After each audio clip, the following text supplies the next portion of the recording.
오늘 말씀은 두 가지 각도에서 보려고 그래요. 하나는 죽은 자가 살아나는,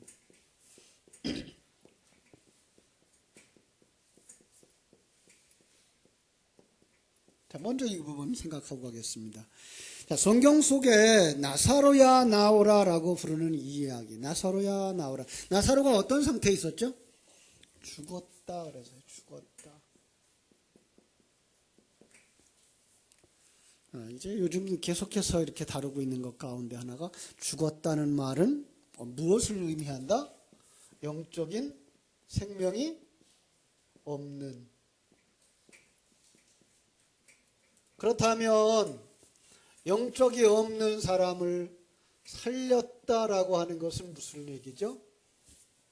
영적인 생명을 불어넣으셨다 이렇게 생각할 수 있죠. 그죠? 그래서 창세기 2장에 이런 말씀을 볼 수 있어요. 창세기 2장 7절에 보면 하나님께서 흙으로 사람을 만드시고, 그죠? 그 사람을 흙으로 만들었을 때의 사람의 상태를 죽은 상태 이렇게 말하는 거예요. 거기에다가 생기를 불어넣으시니 산 사람이 되었다. 생명이 되었다 이렇게 말해요. 그래서 생기를 불어넣는 것, 그것이 뭐예요? 부르심이에요. 자, 잘 보세요. 그 부르심을, 생기를 불어넣는 것, 이것이 뭐가 돼요? 하나님의 부르심이라고 하는 사실이에요. 이제까지 우리는 부르심 그리면 부르는 이렇게 목소리로 해서 상대방에 반응하는 것 정도만 생각해 봤어요. 그죠?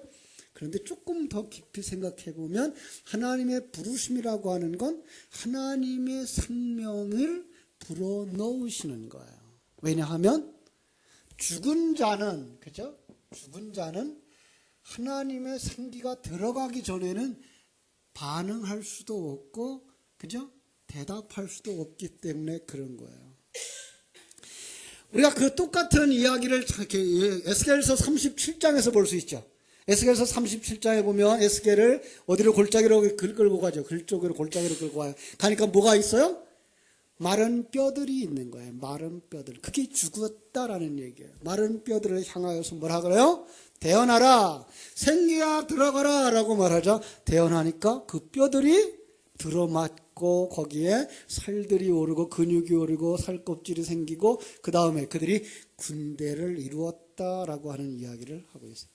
이게 바로 생기를 불어넣는 것, 이게 바로 하나님의 부르심인 것을 알 수가 있습니다. 자, 조금 더 구체적인 얘기를 한다 그러면 이제 출애굽기에서 누가 들어가죠?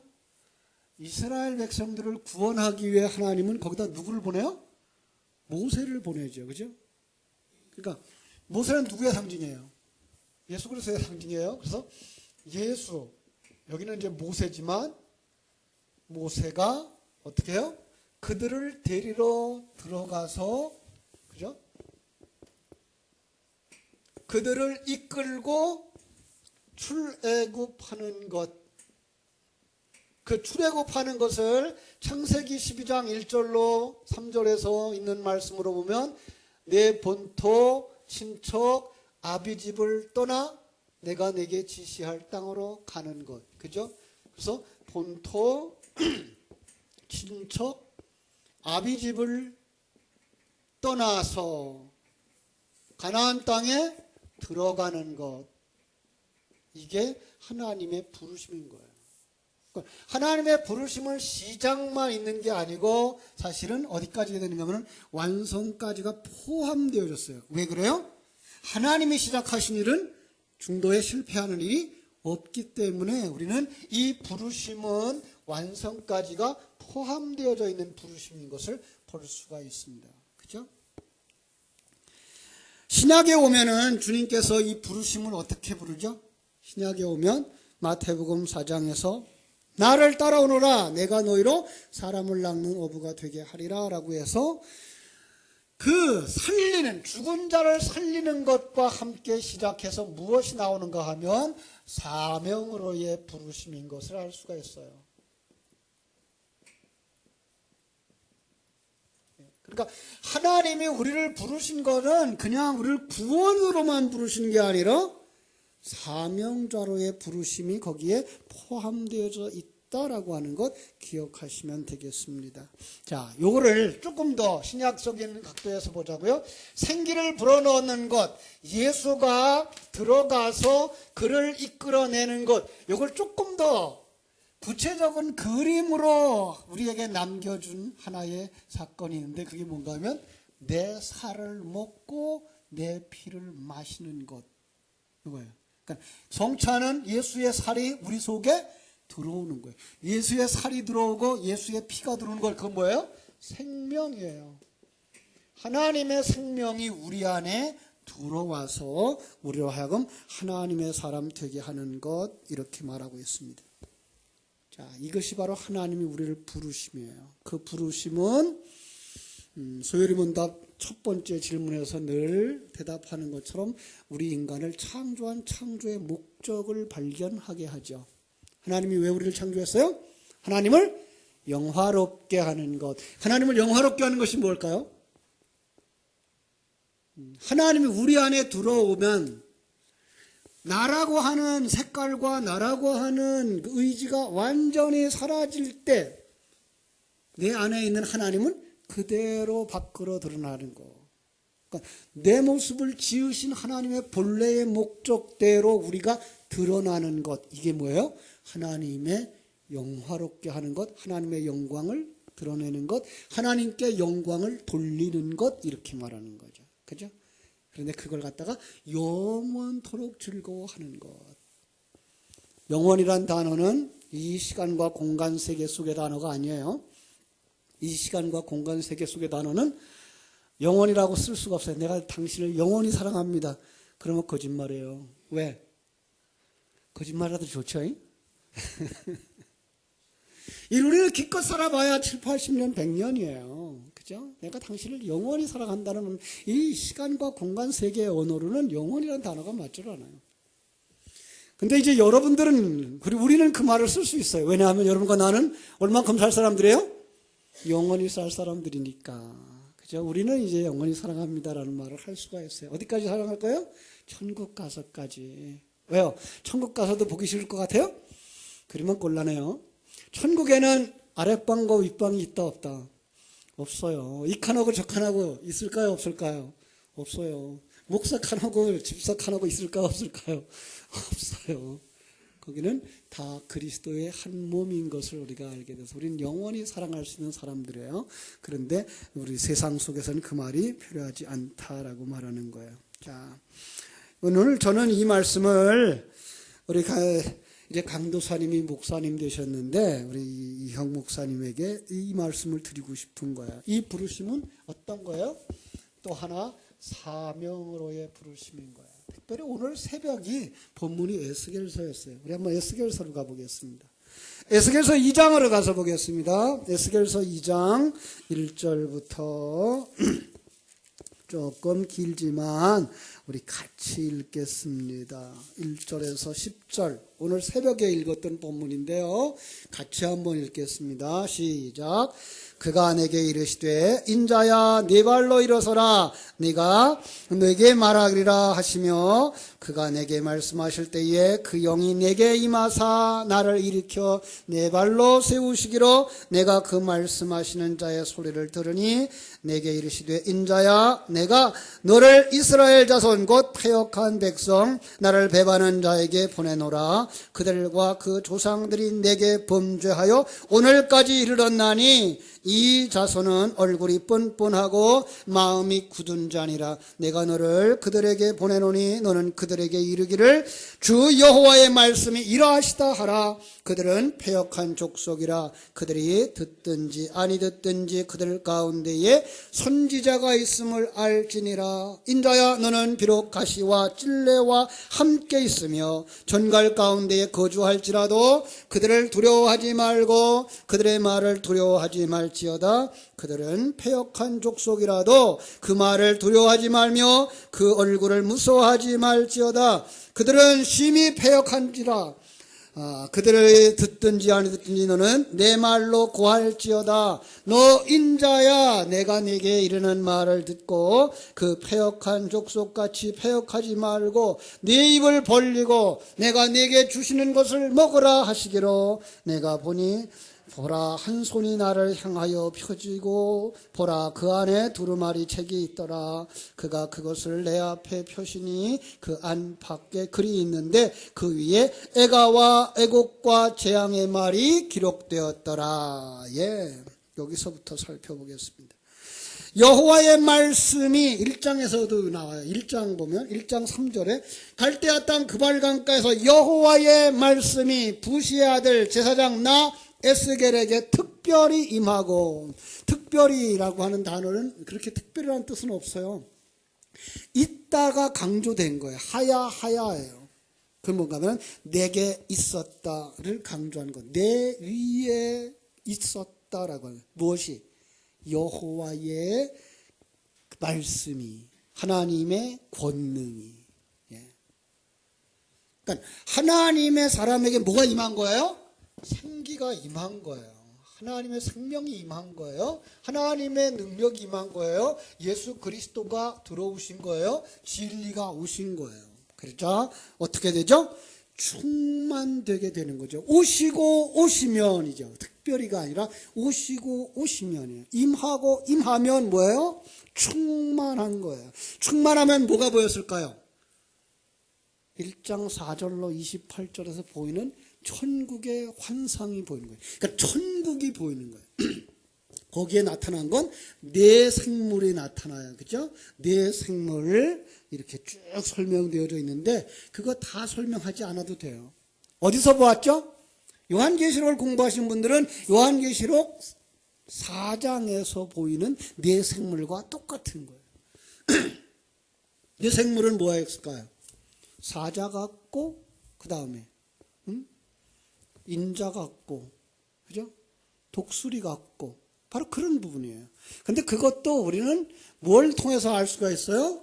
복음서를 통해서 그 복음서가 무엇을 설명하고 있는지를 쭉 설명해 주면서 그 일을 누가 한다? 예수 그리스도가 하시는 거구나를 볼 수 있어요. 다시 말하면 이 에스겔서 1장 4절로 28절에 나오는 내 생물의 환상은 천국의 모습인 거예요.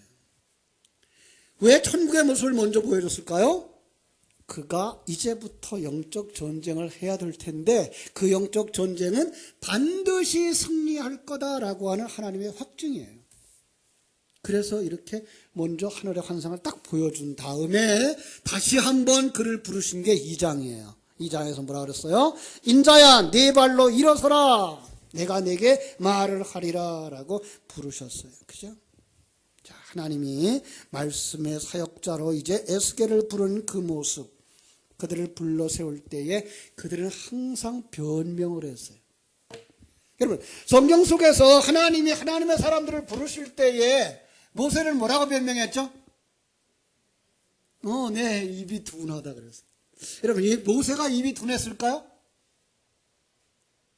모세가 둔하지 않았다는 걸 사도행전 7장 22절이 말하고 있어요. 사도행전 7장 22절은 뭐라고 말했어요?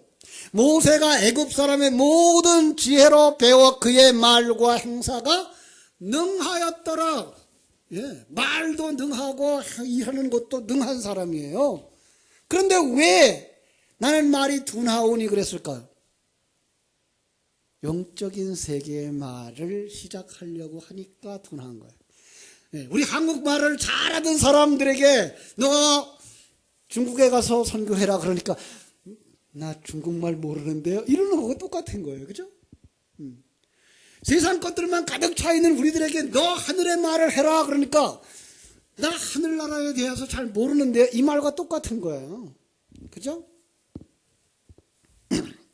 그런데 여러분 성경은 분명히 재미난 거예요. 마태복음 13장 11절에서 보니까 이런 말들이 있어요. 마태복음 13장 11절 찾아보실래요?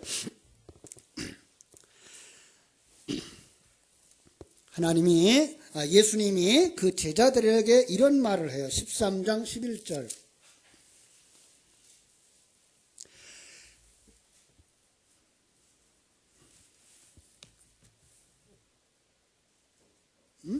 마태복음 13장 11절이죠.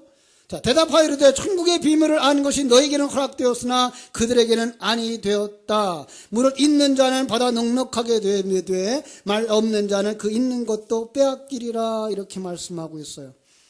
아까 또 다른 곳에 찾아보니까 어떤 말이 있는가 하면 사람들이 너희를 끌어다가 넘겨줄 때 무슨 말을 할까 미리 염려하지 마라. 무엇이든지 그때에 너희에게 주시는 그 말을 하라. 말하는 이가 너희가 아니요 성령이시니라 그래요. 예, 말할 때에 무슨 상황이 닥치며 어떤 말을 할까를 미리 준비해야 되는데 그거 하지 마라. 왜? 에스겔서 2장 8절 때문에 그래요. 에스겔서 2장 8절에서 아까 뭐라 그랬죠?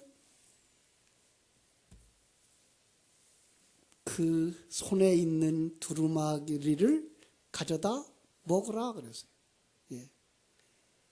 그러니까 하나님의 생명의 말씀이 생명과 진리의 말씀을 가져다가 먹은 사람이 그가 어디에 가든지 어떤 상황을 만나든지 그는 거기에서 뭘 풀어낼 수가 있어요? 진리의 말씀을 풀어낼 수가 있는 거예요. 그렇습니다.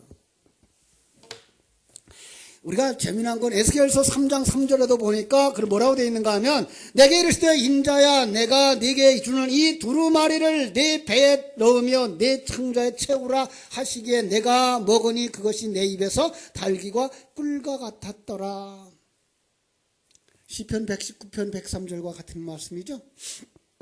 요한계시록에서는 뭐라 그랬을까요? 입에서는 달지만 배에서는 뭐하다? 쓰다 그랬어요. 예. 이런 이야기를 쭉 설명하면서 우리가 속에 무엇을 가져야 돼요? 진리의 말씀으로 충만해져야 돼요. 그리고 그것이 뭘로 나와야 돼요? 삶으로 나와야 돼요. 이 삶은 고통이에요. 힘들어요.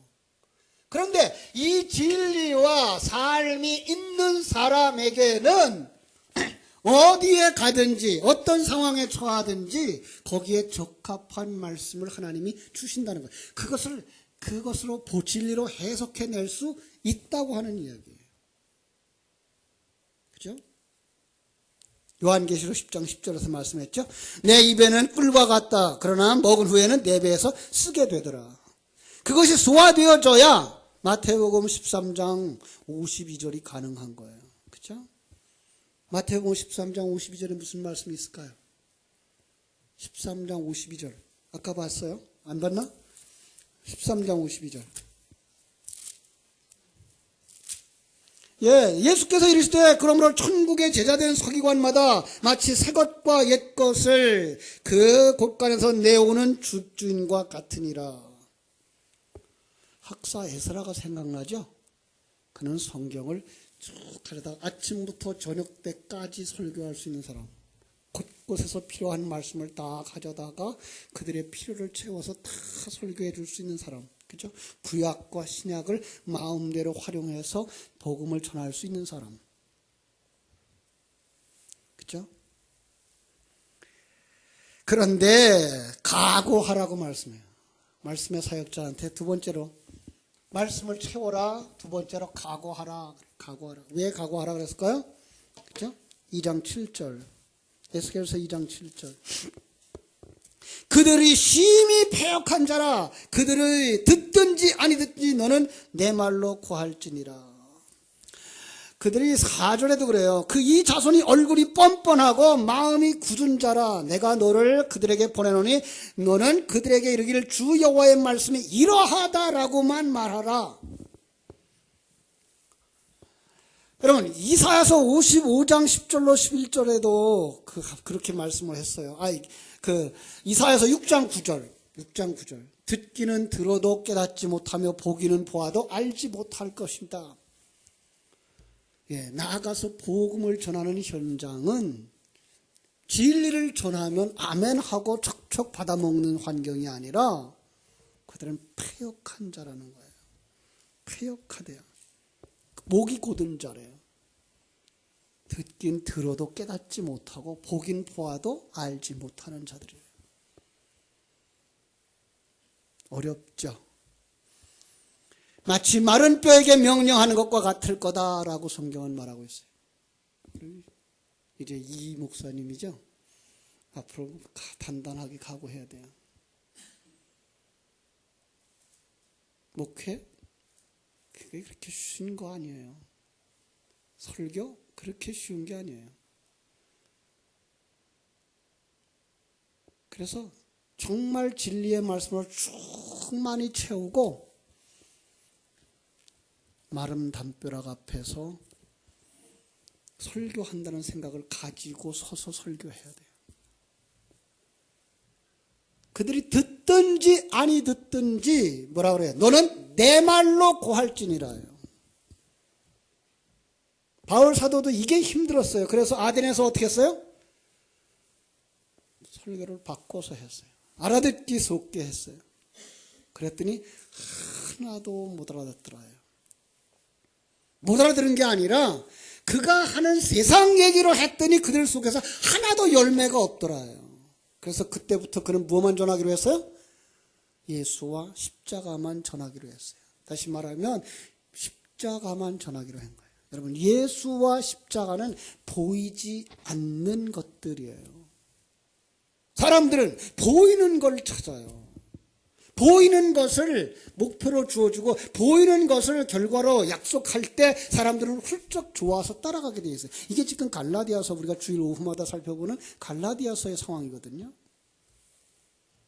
그런데 당신이 가서 보이지 아니하는 곳에 대한 이야기를 해봐라. 안 들을 거다. 그들이 안 먹혀갈 거다. 그래도 뭐 하라?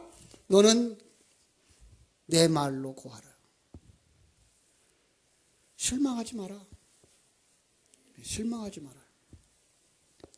갈라디아서 6장 9절이 그렇게 말합니다. 우리가 선을 행하되 낙심하지 말지니 피곤하지 아니하면 때가 이름에 거두리라 그랬어요.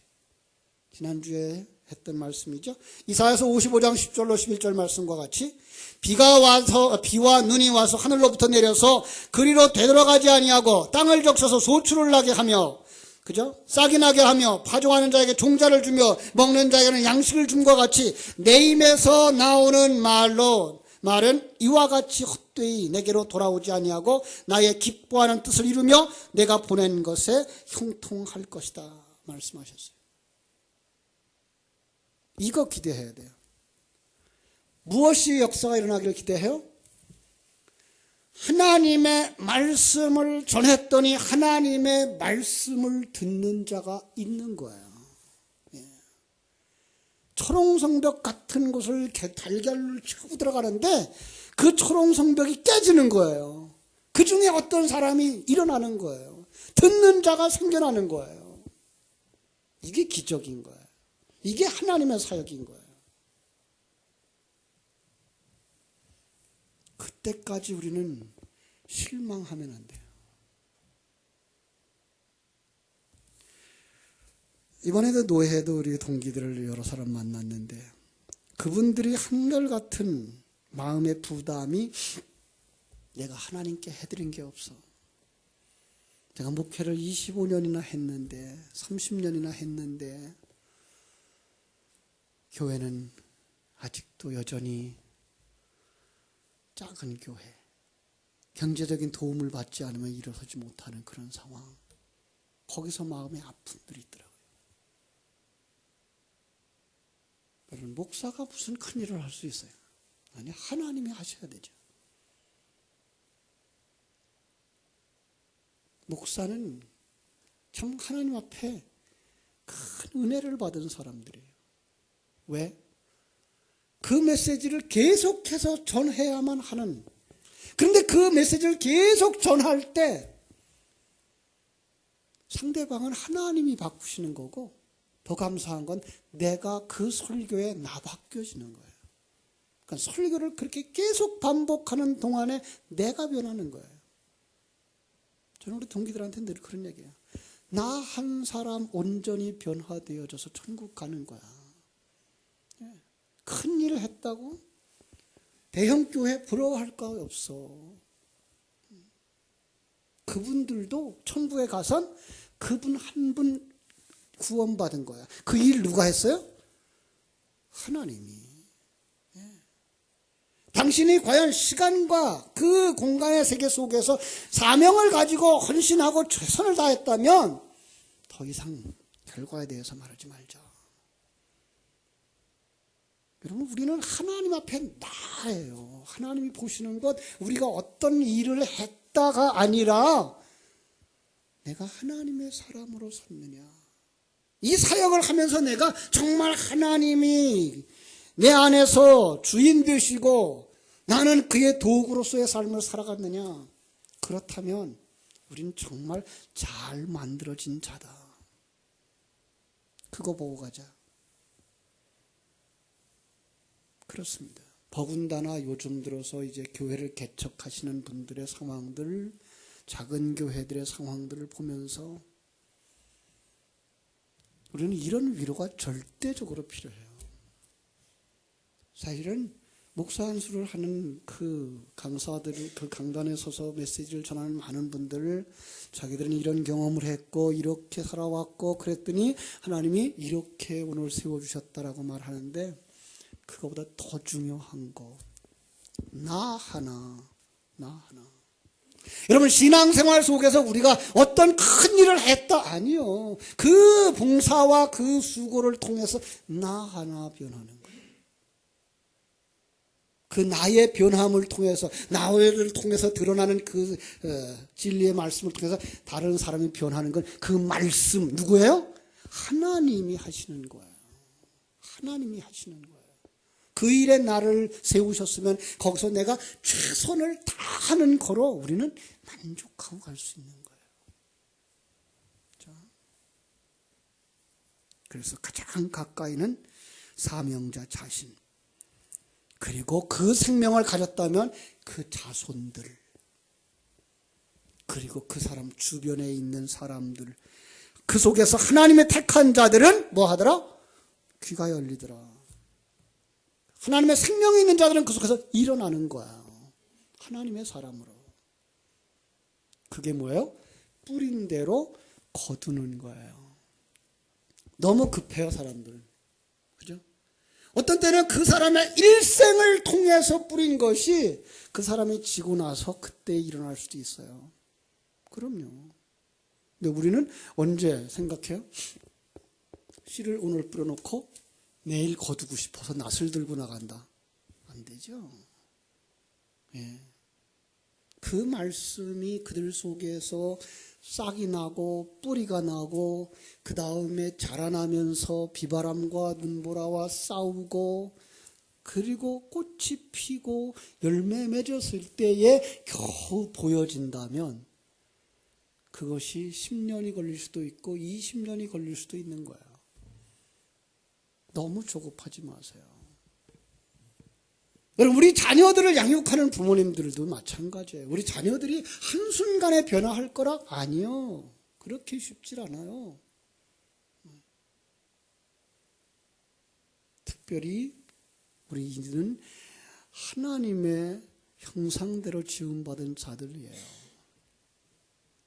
그래서 참 이 땅에서 하나님이 정한 시간까지 우린 기다릴 수 있어야 돼요. 반드시 기억할 것. 사도행전 13장 48절 찾아보겠습니다. 사도행전 13장 48절.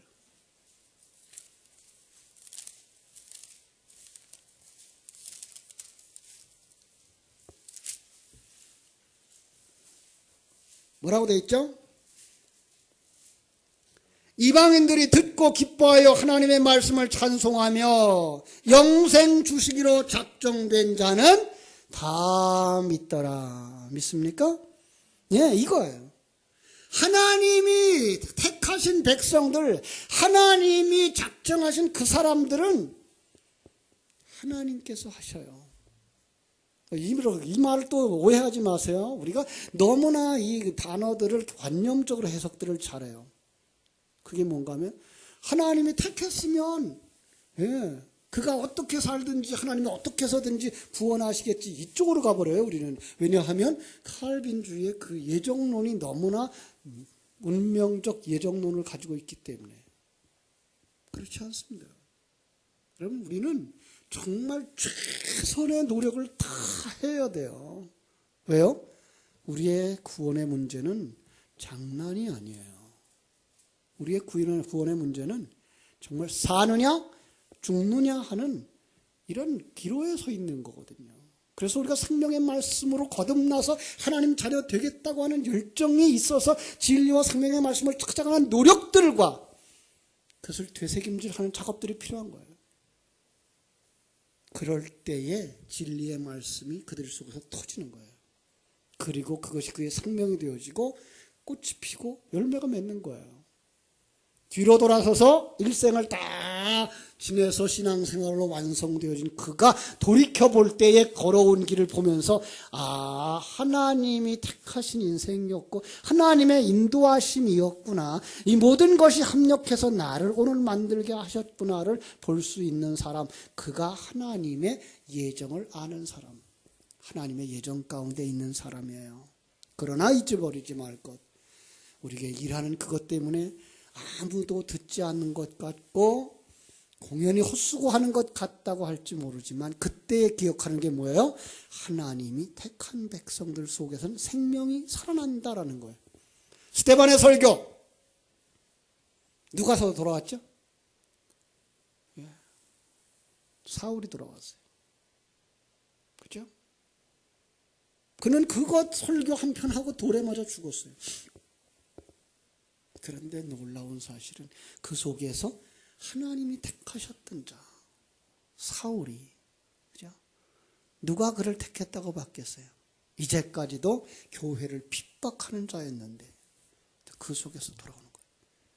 그럼 스데반은 큰 일을 한 거예요. 어떤 게 큰 일이에요?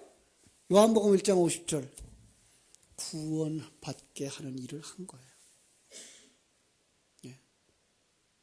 그럼 우리는 큰 일, 어마어마한 일 아니에요. 먼저 중요한 건 뭐예요? 내 안에 생명과 진리의 말씀이 충만되어져야 돼. 이거는 설교자 또 사역자 목사들에게만 주는 말은 아니에요. 이건 모든 성도들에게 주는 말이에요. 왜요?